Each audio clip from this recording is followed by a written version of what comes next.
scheme you want to pay attention to because it's his first Darlington start in any series, but he's carrying the colors of his father, David Green's 1994 O'Reilly Series Championship Slim Jim car. Hey, Jamie, snap into a Slim Jim.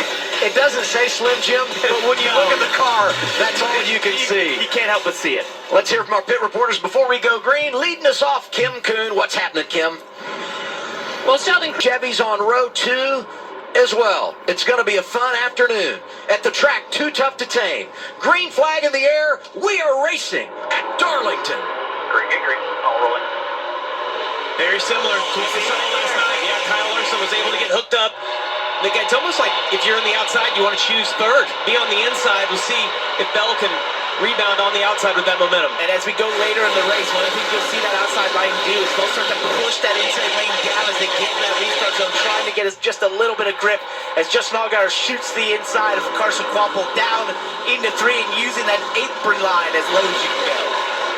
Allgaier wasted no time. He talked about a 3-time winner at this racetrack, but Quapple's going to have the momentum on the outside, and I can't wait to see where's that line go as the sun starts to go down here in turns 3 and 4. We've seen him run all over the place. It seems like a little higher down here in 1 and 2 has been prevented as Larson has checked out on him.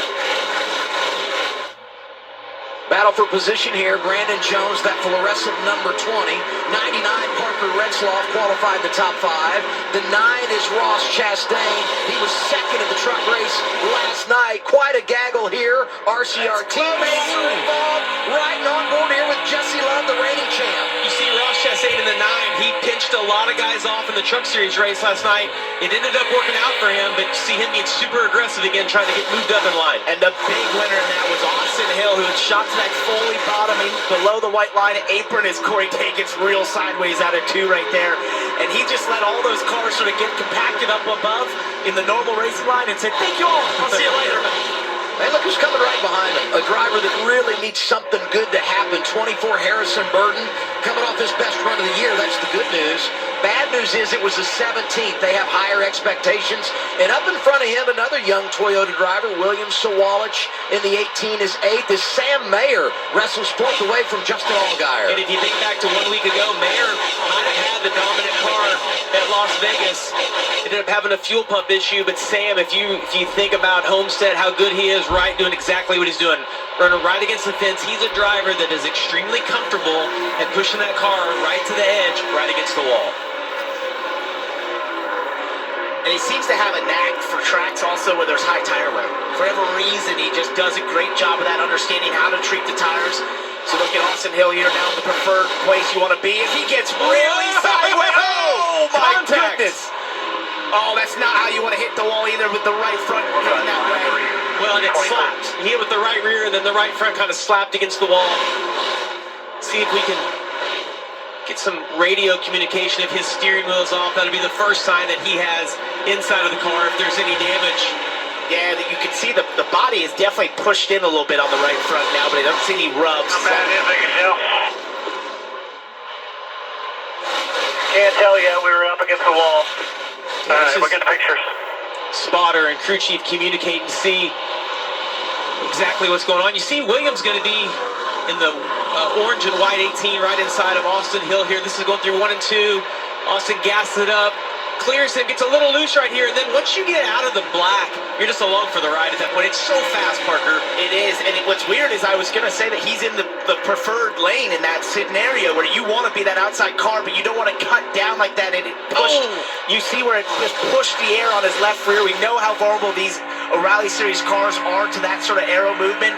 I think he also expected William to be just a tick lower on the exit there, almost to concede the position a little bit, which William had no reason to, and he got away from it. Jones earlier, and then he drove up to Sam Mayer, and we're like, oh my gosh, he's thinking by Sam also, but he had a massive slide. Right there, just like that. Again, right there. I mean, Brandon, be careful. Either get around it or back off, one of the two.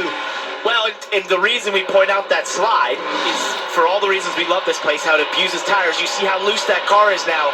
He's paying the price. Once you heat up that right rear, now Brandon Jones is going to get to the inside of him. you're hanging on. You've got to give it a chance to cool down, and if you don't, it's only going to compound and get worse because you've heated it up just one time. And he has 27 laps or 13 minutes of hell.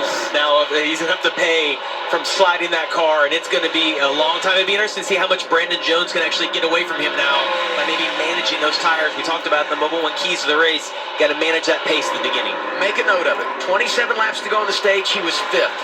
Where does he finish the stage? Because it stands to reason if you wear it out early, Brandon Jones not going to be the only one that takes advantage over the long haul.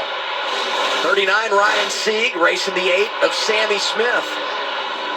Sieg brothers doing a nice job.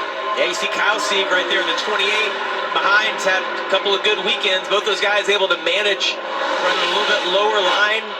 Way easier inside the car if you're running that line that you see Kyle Sieg running around the bottom.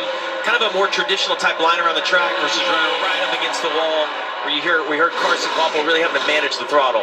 And when it's working, that low line in 3 and 4, oh, he has a big slide there through 1. It can actually help you with tire longevity because you just don't put as much stress on the tires through that middle portion. You don't lead and slide the right rear as much. It can hurt the right front though, so it's just a trade-off around this place you constantly have to have in terms of finding speed versus tire longevity versus treating them correctly, and you're just balancing all those things from both ends of the racetrack, lap after lap. The thing that I want to show, you see Kyle Larson, our leader right here on the left. I want you to watch his entry into turn 1. He's so good at this. Denny Hamlin does it. I mentioned Jeff Burton was maybe the first that I had seen do it years ago. I want you to watch how high he enters. He doesn't use any of the apron driving in. It's extremely hard to do this and make speed, but it's very easy on the tires. See how high he was? See how low the car was that he was lapping right there? If you watch almost anybody else on the racetrack, they're running that other line. And it's not necessarily quicker in qualifying to do that, maybe even slower. But man, the over a course of 25, 30 laps, it pays huge dividends. And the reason being that it does that, where it's supposed to